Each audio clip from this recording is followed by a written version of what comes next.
Welcome back to Mental Models Daily, where we explore one mental model each day to help you elevate your daily decision-making. Today, we're examining a powerful lens for understanding institutional behavior, the Shirky Principle. The Shirky Principle, coined by Kevin Kelly in 2010 based on the writings of technology writer Clay Shirky, states that institutions will try to preserve the problem to which they are the solution. This simple observation explains why organizations often seem resistant to truly solving the very issues they were created to address. It's like noticing that a doctor might unconsciously be incentivized to keep you just sick enough to need their services, rather than curing you completely. For a historical example, consider the March of Dimes. Founded in 1938 by President Franklin D. Roosevelt to combat polio, the organization became incredibly effective at fundraising and research. When the Salk vaccine effectively eradicated polio in the 1950s, the March of Dimes faced an existential crisis. Rather than declare victory and disband, they pivoted to a new mission, preventing birth defects and infant mortality. While this new focus was certainly worthy, it illustrates how organizations will transform rather than dissolve once their original problem is solved. It's like an organism evolving to ensure its own survival, regardless of whether its original ecological niche still exists. In the business world, we can see the Shirky Principle at work in modern companies like Calendly.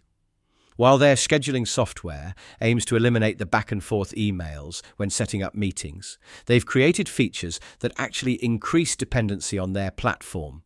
Rather than making scheduling so seamless, it becomes unnecessary. Another example is DocuSign, which digitized document signing to solve paper waste and inefficiency. Yet instead of working toward universal, open standards that would make their specific service unnecessary, they've built a proprietary ecosystem that ensures ongoing reliance on their platform. It's like a company that makes crutches, designing them to be slightly more comfortable rather than developing technology that would help people walk unassisted. So how can we apply the Shirky Principle in our daily lives? Firstly, when evaluating services or organizations, look for misaligned incentives. Ask yourself, does this entity truly want to solve the problem completely, or does it benefit from the problem's continued existence? This awareness can help you choose services that genuinely align with your goals. It's like being able to distinguish between a personal trainer who wants to make you self-sufficient versus one who wants to keep you dependent on their services indefinitely. Secondly, examine your own behaviors and roles. Are there problems in your life or work that you're unconsciously preserving because solving them might eliminate a role you play or attention you receive? This self-awareness can be uncomfortable but transformative. It's like discovering you've been keeping a door slightly jammed because you enjoy being the only one who knows the trick to opening it.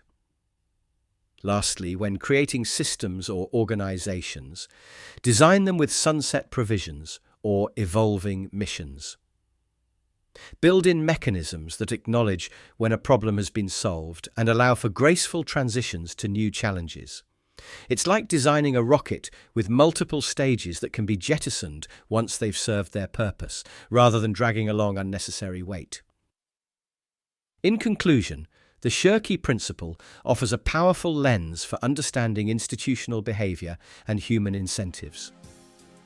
By recognizing that organizations naturally tend to preserve the problems they solve, we can design better systems, make more informed choices about the services we use, and even examine our own motivations more honestly.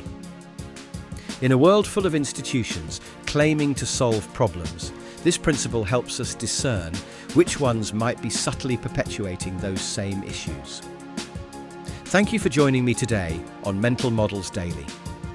Until next time, may your incentives be aligned, your institutions be honest, and your solutions be genuine.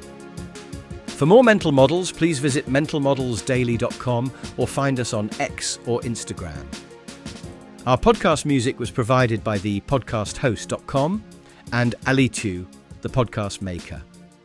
Find your own free podcast music over at thepodcasthost.com free music.